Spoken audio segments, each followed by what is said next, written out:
هنعمل النهارده كيكه امهاتنا وجداتنا بمكونات بسيطه مغذيه، تدي طاقه للولاد. لو اديتها لهم معاهم في اللانش بوكس ممكن تاخديها الصبح مع كوبايه شاي او بعد الظهر. ومفيش احلى ولا اطعم من كوبايه سكر،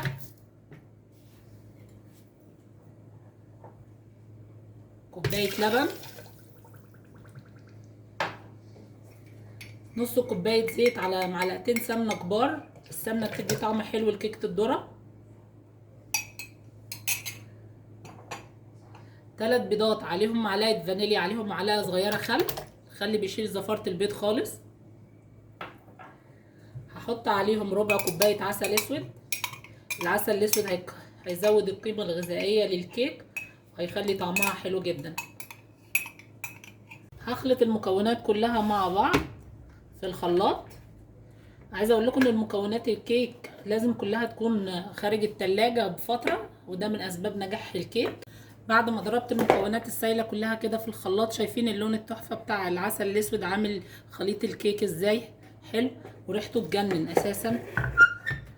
هنبدا نجيب المكونات الجافه الاول.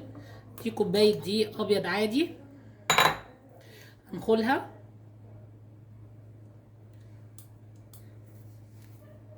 هضيف عليها كوبايه ونص من دقيق الذره. دقيق الذره ده بقى اللي بيعلي القيمه الغذائيه للكيك.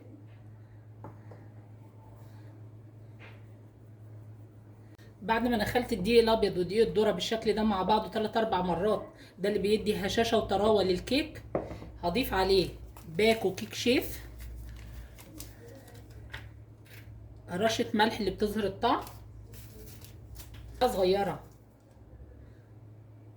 نص معلقه صغيره بيكنج صودا. هزود القيمه الغذائيه للكيك، هضيف 3 معالق سمسم، اجيبهم مع بعض وابدا انزل عليهم بالسوائل واقلب. ده شكل خليط الكيك بعد ما قلبته بالشكل ده.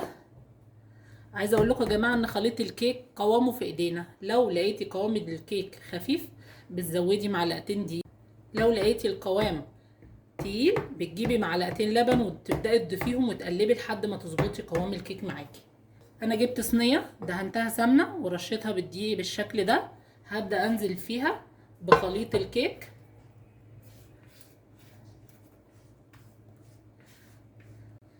هخبط الصينيه كده خبطتين افرغ منها الهواء اللي فيها، وهدخلها على فرن متشغله من قبل ما نعمل الكيك بربع ساعه، على درجه حراره 180 في الرف الوسطاني. هتاخد من 40 دقيقه ل 45 دقيقه لحد ما تستوي.